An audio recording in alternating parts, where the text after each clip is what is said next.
Hi, everyone. I'm Dave. I'm Jeremy. Welcome to Tech Over Coffee. We're excited to share in this podcast with you. We're especially thankful for Chipola College giving us this opportunity to share this podcast recorded here on the main campus in Marianna, Florida, Chipola College. They provide many opportunities for students, for stakeholders to focus on business and technology opportunities, areas for research to study. So it's exciting to kind of promote this podcast here at the main campus at Chipola. And we have some exciting topics. Often we'll look at technology, how it blends with business, bring in some finance. What do you have for us today, Jeremy? So today I thought we'd talk about artificial intelligence, machine learning, a little bit of computer vision, all of the things that currently make the world turn. Is that also called like AI? Yeah, yeah, All AI. right. It's the fun like buzzword. Nice. So get us started if you want. Yeah, sure. So, to start off with a pretty generalized platform here, there are like three levels for machine learning. You've got unsupervised learning, supervised learning, and then reinforcement learning. Now, there's also, to put it out there, a difference between machine learning and artificial intelligence. Artificial intelligence is what they'd call an umbrella term.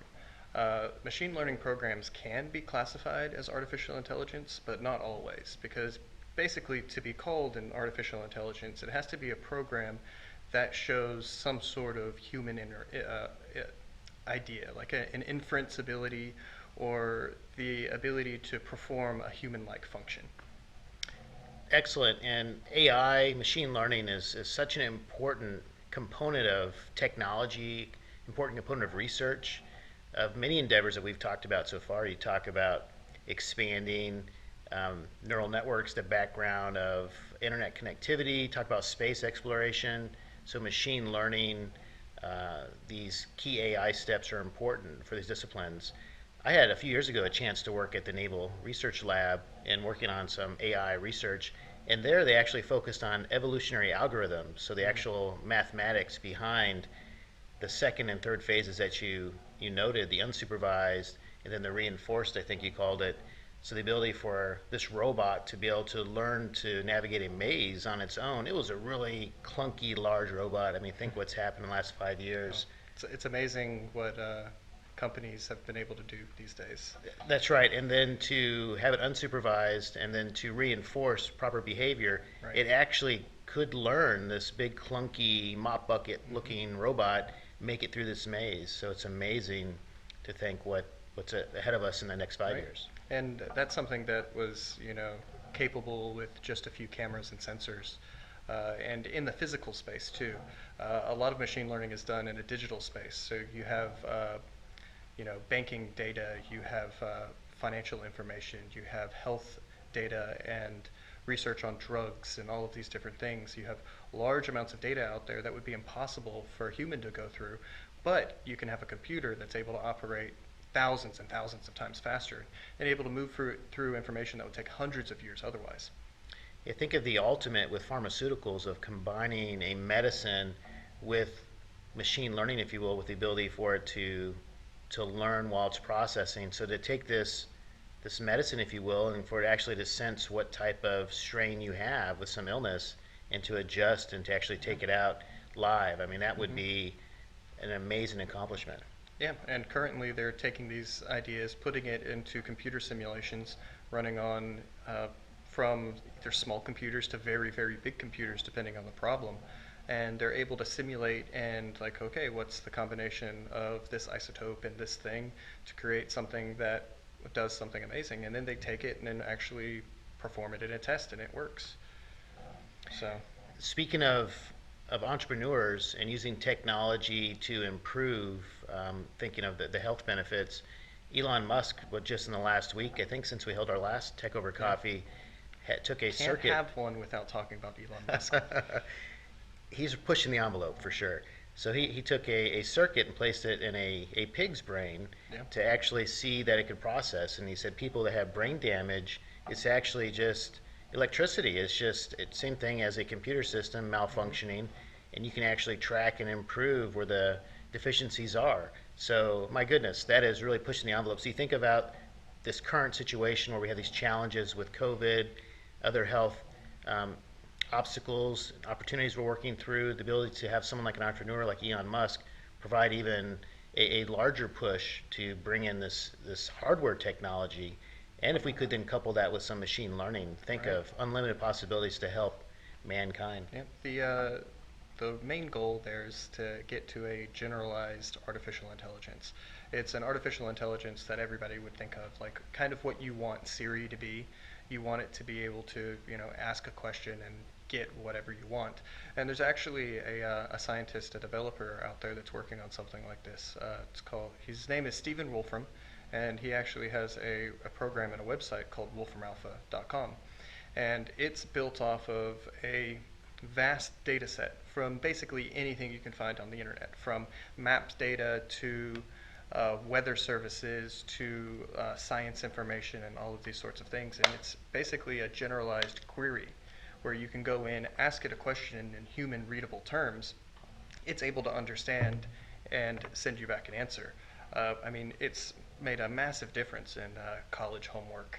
I mean, ask it a basic math question and it gives you back an answer, but you're able to implement these things into the Google services and Siri, and it actually makes Siri smarter than it really is because you have this platform that you're able to basically ask whatever.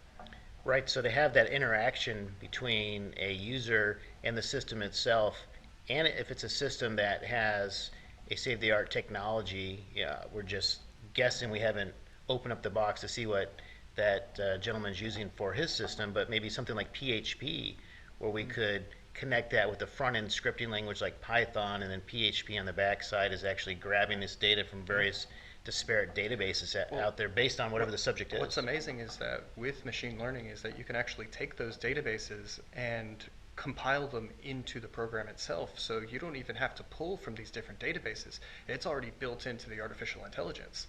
So it's not having to go and ask some separate server somewhere. It's got this massive library just basically in its head.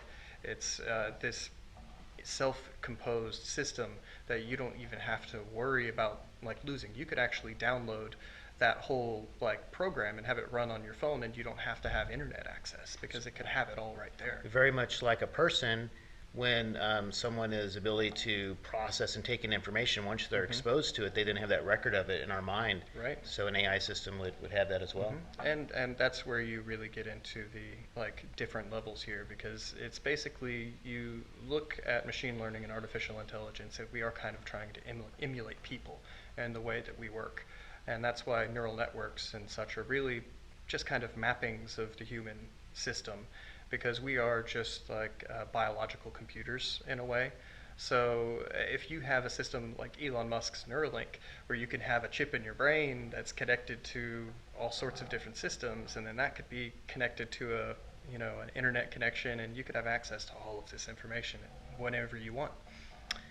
Amazing time. So the thought, wow, there's a lot of topics there we just kind of went over. So if you go back to just the most recent, Elon Musk and the Neuralink, the thought of solving maybe some dementia, some brain damage, if you will, with circuits, with the ability to maybe code and manipulate how things would connect and respond, that's powerful. Then these next steps, it's kind of off the charts to think of where we could go. You would, if you could just download all the information available, I guess learning would really change. It wouldn't be being exposed to information anymore. It'd be kind of processing it and seeing how it applies. Very much like these systems. We try to get them exposed to different environments. Right. So we've talked about autonomous vehicles. It's not that it's unable to drive. It can drive, but what happens when a person jumps out or a ball or comes what across the road? What happens when something that it's never experienced before occurs? Yes. And depending on how in-depth the system is, maybe it's been able to come up with a way to handle that. And that's the special thing with an unsupervised system. If you don't have to have people going in and labeling specific information, telling it what is right and what is wrong, you can possibly have a system that can react like a person would. And in that case, it's not really a problem to have machines on the road. But you go back to like IBM. IBM has their Watson system, which they famously put on Jeopardy, and it actually won, which is pretty interesting, because that was a pretty simple like query answer sort of system. But MIT is working on a number of things where the game of Go is considered to be the most complex board game in I think human history, and they created a system called AlphaGo, which was a machine learning program that actually played Go as good as like high-end best players on the human level. And then MIT's gone even further now and gone into digital games. So you actually have StarCraft, which is a game where a human has to input something like 500 inputs per second. You're clicking and moving and playing on this massive field with thousands of units or whatever, playing against other people in real time.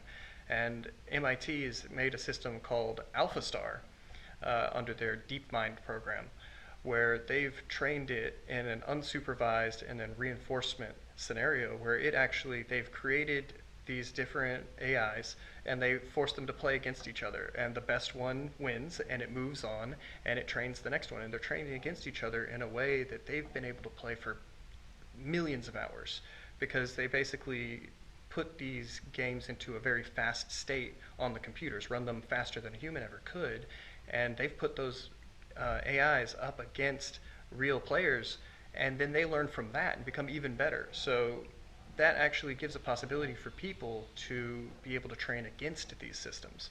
Because what you can do is have a training simulation, much like flight simulators or driving simulators, and you can have an AI system learn to be basically the best there ever is and be kind of like this, like the Matrix, the dojo. The classic movie, right? Right. So technology as an enabler, that's what we talk about whenever we work on research projects or collaborate with colleagues. So technology as an enabler in the workplace, when you're doing research, when you're pushing the envelope, if you will, as an entrepreneur, as we talk about with Elon Musk.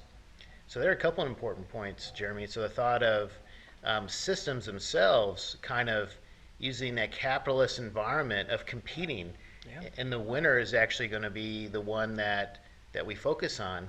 And if you look at evolutionary algorithms, that's really the same thing that happens with the mathematics, the one that actually is most successful, that can adapt. And that's what we learn in biology as well. Right. So the thought of letting machines practice that, perfect that as a craft, we then have the best system in place. And then, as you noted, that people then can utilize that system, and so we then can enhance our ability Right. as users, as performers, as people are practicing our craft. We can then utilize the best resources. Right. Yeah. The ability for AI to really kind of move us forward. It's taken these things that were kind of impossible before, these massive, massive data sets that, like, how do you possibly comb through every single Facebook profile to figure out what everybody likes? Well, you have a machine learning algorithm run from Facebook's headquarters to like scan every person and make a profile, and then figure out how to try to anonymize that so that it's not like stealing personal information per se, but really coming up with a profile that works for you. And that's a big thing, is content generation out there. I mean, YouTube is producing who knows how many minutes of video every single day. I mean, we're making one right now. And you have to have this stuff sent out to people somehow. So you build an algorithm to watch what other people like and figure out, okay, well, these are similar people, so they might have similar likes, and throw it out there. And you have to figure out how to make these things work in a way that doesn't then cover up the other things. You can't just only put the popular stuff out there. You need to let people discover stuff. So, boy, where do we go from AI? So you talk about AI with machines, machine learning. You talk about AI within systems, maybe some uncharted territory with pharmaceuticals, the ability for a medicine to take some of those components and be able to attack certain strains live. I mean, can you imagine that?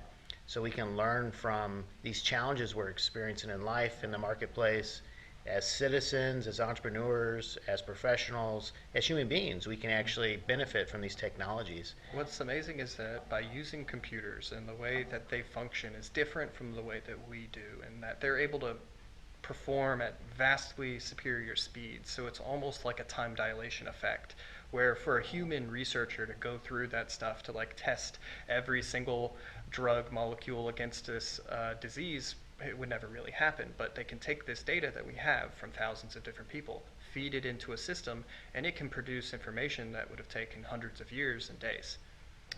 Important stuff. So that's a great topic for us today, Jeremy. What are you thinking about next for our upcoming podcast? Oh, I have no idea. There's so much stuff out there. We'll have to get the machine learning algorithms on that one. Yeah, that's right. We'll have to consider a good segue. So, if we take a step back and look at the entrepreneurial spirit of utilizing technology as an enabler. So, Elon Musk is doing a couple of different things we've talked about recently, using technology to enable deep space travel. So, thought there, the secret component when he was interviewed, what's the answer? He said reusable rocket boosters. And that makes sense. And so Right. now this Neuralink, the ability to fix these broken synapses or connections in the brain. Go in and actually rewire problems, and because it is all neurons making connections to each other. So if you can figure out a bridge to fix that, it's nothing more than like fixing a circuit board. It's exciting looking at technology as what enabler is such an easy word to put out there, but as a resource that can be used for a variety of challenges, of projects.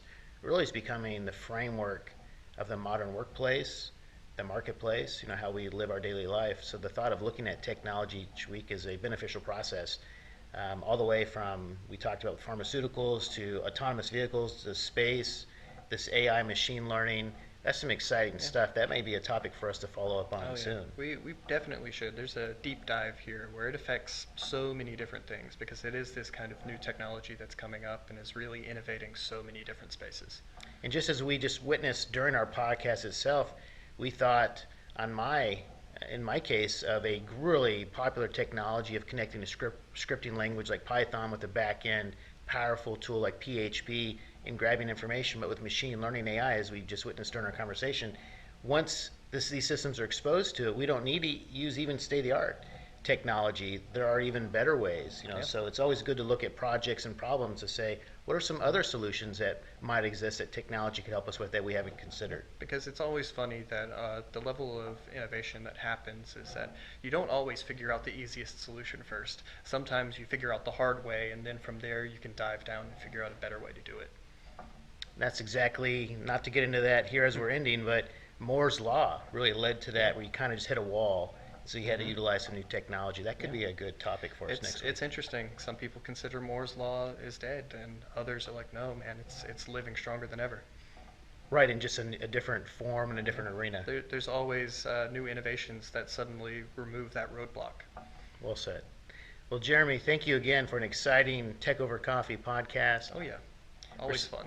It is. It is. You are a fantastic co-host, and it's wonderful. We appreciate Chipola College for sponsoring, providing this opportunity to share these ideas with you, and we look forward to visiting with you next time. Oh yeah. Right. See you later.